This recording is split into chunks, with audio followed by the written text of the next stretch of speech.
It's partially government and partially funded by donor. Okay. It's a grant-aided school.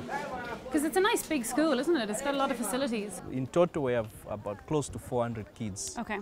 96 are residents. The mission of this place is to educate a very vulnerable child. These children are picked from the neighboring compounds here, and our main catchment area is Makululu. As you know, it's one of the biggest compounds in Africa. They are coming from homes where their parents or maybe their guardians, their neighbor, they don't have any single resource to feed them, to clothe them, to take them to school. We offer meals, we offer education, we offer also counseling services. Like, you know, we have children who are from broken backgrounds, those who have been sexually abused, those who have gone through drug abuse. So we try to reform them, we try to counsel them so that they can live their lives positively. Wow. This is a science block. It's been built with a vision that we can have grade 12 class next year. Those grade 12s, when they come, they should find the laboratory ready. But that's great. I mean, the school will have a lot of facilities then. Yes. It'll be better equipped than most government schools now. Yeah. And can a volunteer help with this type of activity? Because clearly local people can and are doing it. Yes, a volunteer can help this type of work. So if somebody has a background in building and can maybe oversee? Yeah, he can oversee. And that would reduce the cost for the project, for the school. We need also a new ablution block to be built, and also we need a new library to be built. Yeah. And you know, they are coming from homes where there's no food. They're just waking up, no food. There's nice food here. There's a good diet approved by the Minister of Health. So we find that becomes a motivation factor for them to be in school and for them to learn, for them to have the interest. So the food brings them in, and then you can get them and train them? Then we can get them to train them. We have metal fabrication. We have also tailoring program, agricultural program. So if a volunteer comes here with knowledge for maybe agriculture or maybe metal fabrication, he or she can help with that field. And also we may need volunteers to come and help us in sports. Maybe basketball, football, or netball, to come and train our kids. So what's going on here?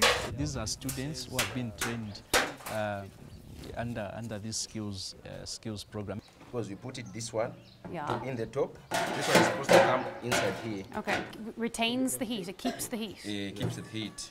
Hi ladies, what's happening? She's learning tailoring so that she can start her own business. Ooh, businesswoman. She says that after finishing tailoring, she would love to go back to the academia. So we have also dropouts. How do we keep them? So we continue feeding them outside. We provide food for them, rentals for them, and also we empower them with skills training so that at the end of the day they become independent. So I had heard about the Great Jackson, the success story. Education to me, I think what it means, it is the greatest weapon, I think, that can help me fight poverty and help myself, my family, and everyone else who needs my help. I'm studying mechanical engineering at the University of Zambia. And how do you go? Do you get sponsored to go? I've been sponsored by Shitima, and I'm trying by all means to work hard so that I can appreciate for whatever they are doing for me. And I think that is the best thing I can do for Shitima, is to work hard so that even the sponsors themselves, they would be happy. They have to know where their money is going. And that is for me to put extra work in my studies and excel. I do come back to Shitima to help with some work. Really? So what do you do? It depends with the work that is there. But most of the times when I come, they give me a class to teach and also to inspire the other kids that are learning at Shitima. And how important are volunteers to the running of your project? To begin with, students feel loved. I think that's the biggest thing. Secondly, it reduces on our expenditure. When a volunteer comes, our workers are excited. In fact, they're excited to learn more. And also they're excited to after learning to share what they have learned, even to continue with that. That becomes a benefit to the organization. Without their sponsorship, I wouldn't have been where I am at the moment, because my parents never had any means to take me to school. They had financial problems, even at the moment. If Shitima and government were to pull off their sponsorship, it means I would not progress with my school. If I never received any education from Shitima, I think this time around I would be languishing on the streets of Kabwe.